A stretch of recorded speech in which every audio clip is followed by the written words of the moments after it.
Hello friend, कैसे हैं आप सब। उम्मीद करता हूँ बढ़िया होंगे। और इस सेशन को आगे कंटिन्यू करूँ उससे पहले एक बहुत ही कह सकते हैं कि दुखद न्यूज़ है। आई होप आप सबको मालूम होगा जो अहमदाबाद में अभी हुआ है कि एयर इंडिया का जो प्लेन था जो अहमदाबाद से लंदन जाने वाला था वो एयरपोर्ट से टेक ऑफ करते ही लगभग 5 मिनट के अंदर क्रैश हो गया। नियरेस्ट जो एरिया था मेघानी नगर वहाँ पे वो क्रैश हो गया। अब जो न्यूज़ निकल के आ रही है यही है कि अ, बचने की उम्मीद बहुत कम है लोगों की। नियर अबाउट 242 लोग उसमें सवार थे। बट हम तो यही दुआ करेंगे, प्रार्थना करेंगे कि ज़्यादा से ज़्यादा लोगों की जान बच सके। जो लोग अब इस दुनिया में नहीं हैं, may their soul rest in peace. और उनके परिवारजनों को हिम्मत दे, हौसला दे to pass from this current situation. थोड़ा सा मार्केट के बारे में यहाँ पे चर्चा कर लेते हैं, what exactly is happening in bitcoin.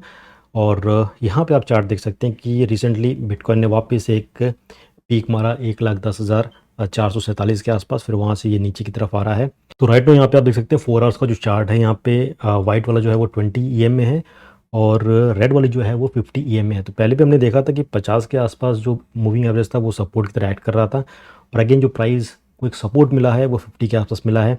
वापस से यहाँ पे एक कह सकते हैं छोटा सा बाउंस बैक होने की कोशिश हुई है, लेकिन यहाँ पे इन्वर्स हैमर कैंडल यहाँ पे बना हुआ है। तो लेट्स सी कि 4 आवर्स में ये 50 वाली जो लाइन है वो उसको सपोर्ट बना पाती है कि नहीं बना पाती है। यहाँ से बाउंस बैक लेता है प्राइस की, नहीं ले पाता है, या इससे नीचे जाता है। अगर इससे नीचे जाना तो सिंपल सी टेक्निक है, 4 आवर्स के बाद आप सीधा यहाँ पे आ जाओ, 1 डे पे आ जाओ। ठीक है, तो 1 डे पे जो आते हैं तो आपका जो नेक्स्ट एक इंपॉर्टेंट जो सपोर्ट होगा सिंपल सा है, आपको यहाँ पे देखना है 1,05,000 के आसपास है। और उसके बाद से जो सपोर्ट है आपका आ जाएगा नियर अबाउट रफली 1,02,000 के आसपास। ठीक है, तो 4 आवर्स पे रेड को अगर ये ब्रेक करके नीचे आता है तो आपके जो टारगेट्स होंगे 1 डे के चार्ट पे वाइट वाली जो लाइन होगी और उसके बाद से रेड वाली जो लाइन होगी ये होगी। ठीक है, और बिटकॉइन का अगर क्वार्टरली अगर हम रिटर्न्स देखते हैं तो जो थर्ड क्वार्टर है ये मोस्टली रेड के अंदर होता है। और सिमिलरली इथेरियम जो है ये भी इसका जो थर्ड क्वार्टर है बड़े बड़े रेड निशान के अंदर है, यानी 48%, 37%, 24% के आसपास। तो पिछले 2 साल में जो है थर्ड क्वार्टर जो है वो लाल निशान के अंदर हुआ है। और बीटीसी की बात करते हैं तो ये भी 22 और 23 में लाल निशान के अंदर हुआ और 24 में 0.96 यानी कि 1% भी नहीं हुआ। तो इमेजिन कर सकते हैं कि 2024 जो है वो भी एक रेड को पकड़ के आप चलो। ठीक है, देन मंथली रिटर्न्स पे आ जाते हैं तो यहाँ पे आप देख सकते हैं कि पिछला साल 7% के आसपास, फिर उसके बाद से 11% प्लस था, फिर -37, 5 और 3, और राइट में अभी 2% के आसपास है। ठीक है, तो आज जो तारीख है 12 तारीख के आसपास है, अभी भी पूरा महीना है। लेट्स सी यहाँ से रिकवरी लेता है या ये भी माइनस के अंदर कंप्लीट होता है। तो जो मैंने पहले भी आप लोगों को बताया था कि जून मंथ जो है वो एक बेरिश माहौल है, तो you have to think little bit bearish. जो ट्रेंड किस हिसाब से जा सकता है उस हिसाब से आपको चीज़ों को पकड़ना है। और यहाँ पे हमें एक पीक मिला था 1,10,000 के आसपास। तो जिन्होंने उस पीक को पकड़ के शॉट मारा था तो वो अभी अच्छे खासे यहाँ पे प्रॉफिट के अंदर होंगे। बट इट डजेंट मीन कि आने वाले टाइम के अंदर बीटीसी परफॉर्म नहीं करेगा, बीटीसी परफॉर्म करेगा। अगर आप में से जिन लोगों ने प्रीवियस वीडियो नहीं देखी तो प्लीज़ उस वीडियो को चेक कर लेना। वहाँ पे पूरा मैंने एक फिफ्थ चैनल के थ्रू बताया है कि बीटीसी है कितना आगे जा सकता है। ऑफकोर्स जब टारगेट बड़े होते हैं तो टारगेट एक झटके से नहीं आते, टारगेट में जो रहते हैं अप डाउन्स आते रहते हैं फिर जाता है। ठीक है, तो लॉन्ग टर्म में तो कोई टेंशन नहीं है and this is the right time to grab the alt coins. ठीक है, तो ऑल्ट कॉइन्स अभी उछले थे लेकिन अभी वापस से नीचे हैं, तो भाई जितना हो सके ऑल्ट कॉइन्स को ग्रैब करो आप। गिरावट के पीछे एक और कारण यहाँ पे ये है कि इजराइल जो है is fully ready to launch operation in Iran as tension grips Middle East. तो ठीक है, मिडल ईस्ट के अंदर वापस ये टेंशन आ रहा है और उसको लेके जो है वापस से मार्केट में गिरावट है, बिकॉज मिडल ईस्ट जो है वहाँ पे ऑयल है। तो अगेन यूएस उसके अंदर आ जाता है, ईरान है। ठीक है, इनके बीच में जब भी टेंशन होती है तो मार्केट में गिरावट देखने को मिलती है। तो अगर हमें गिरावट अच्छी खासी यहाँ पे देखने को मिलती है तो all you have to do is grab bitcoin, grab Ethereum, grab alt coins, क्योंकि ये जब डिप आता है लंबे समय के लिए नहीं आता है। ठीक है, तो जितना हाथ मार सको उसके अंदर मार सकते हो आप, बिकॉज राइट नो हर एक जो कंट्री है वो बिटकॉइन क्रिप्टो का रिजर्व तैयार कर रहा है। ठीक है, यहाँ पे crypto as a reserve bill lands in Ukraine's parliament. Ukraine के अंदर भी अब बिटकॉइन को लेने की यहाँ पे पूरी जद्दोजहद चल रही है, बिकॉज एवरीवन नोज़ कि ट्रम्प जो है ये सठिया गया है। ठीक है, इसका दिमाग कब किस हिसाब से काम करे no one knows. Most of the जो कंट्रीज़ हैं वो डॉलर के ऊपर अब निर्भर नहीं रहना चाहते हैं। वो सोचते हैं कि भाई कुछ ऐसा एसेट हो जिसके ऊपर किसी का कंट्रोल ना हो। तो फाइनली हर कोई जो है वो बिटकॉइन को लेने की यहाँ पे कोशिश कर रहा है। ओके, तो आप खुद सोचो कि जो सारी कंट्रीज बिटकॉइन को ले रही है तो उनके माइंड में ये तो ज़रूर होगा कि भाई बिटकॉइन की जो प्राइस है आगे और अच्छी खासी जाएगी।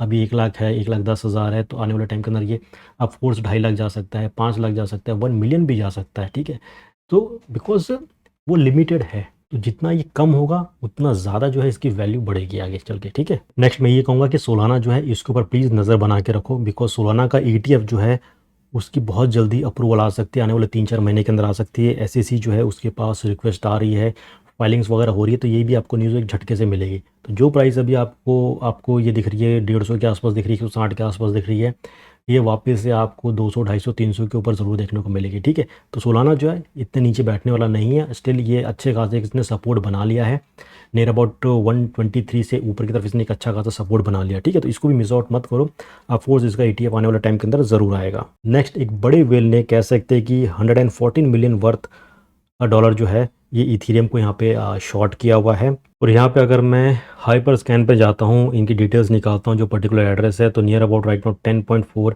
मिलियन के आसपास इसमें पैसा पड़ा हुआ है। और यहाँ पे अगर मैं इसकी P&L को चेक करता हूँ तो नियर अबाउट 2 मिलियन के आसपास यहाँ पे प्रॉफिट चल रहा है। फंडिंग जो मिला है 37,000 के आसपास फंडिंग यहाँ पे मिला है। लिक्विडेशन प्राइस जो है 2939 के आसपास है। तो जहाँ से भी ये सारे जो एड्रेस मिलते हैं इनको हमेशा फॉलो करना चाहिए, जहाँ पे पोजीशन खड़ी करते हैं सिंपल सी चीज़ें इनको फॉलो करो, ठीक है। बट लास्ट हमने देखा है कि जेम्स विन करके जो एक वेल था उसका अच्छा खासा लॉस भी हुआ है, ठीक है। तो इट डजेंट मीन कि वेल्स जो चीज़ें एंट्री ले रहे हैं वो एकदम पक्का हो, बट स्टिल कुछ ना कुछ सोच के वो ज़रूर एक एंट्री लेते हैं मार्केट के रवैये को देख के कि मार्केट का रुख कहाँ जा सकता है, बिकॉज वी ऑल नो कि क्रिप्टो जो है काफ़ी अच्छा खासा मैनिपुलेशन चलता है।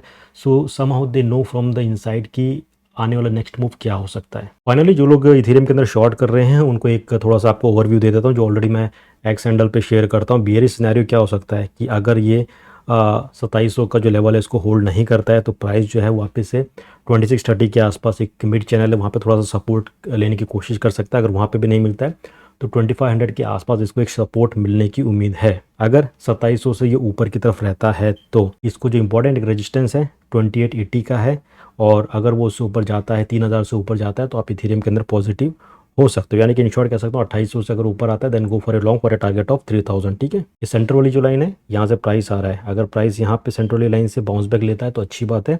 अगर सेंटर वाली लाइन से ये नीचे की तरफ आता है फिर सेंटर वाली लाइन को रीटेस्ट करने तो फिर अगर नीचे आता है रीटेस्ट करके then go for the short. हमेशा जो हम चार्ट्स के ऊपर पैटर्न बनाते हैं, जो एक तरीका होता है उसको फॉलो करो।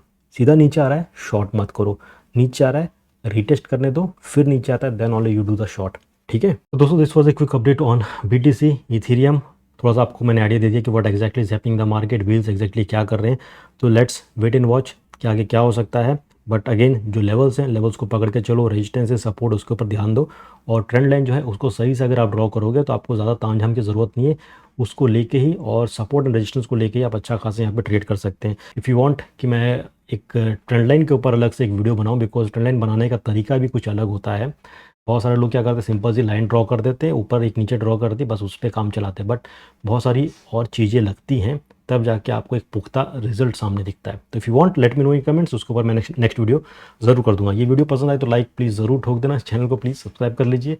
जल्द मिलते हैं, till then take care and have a great day.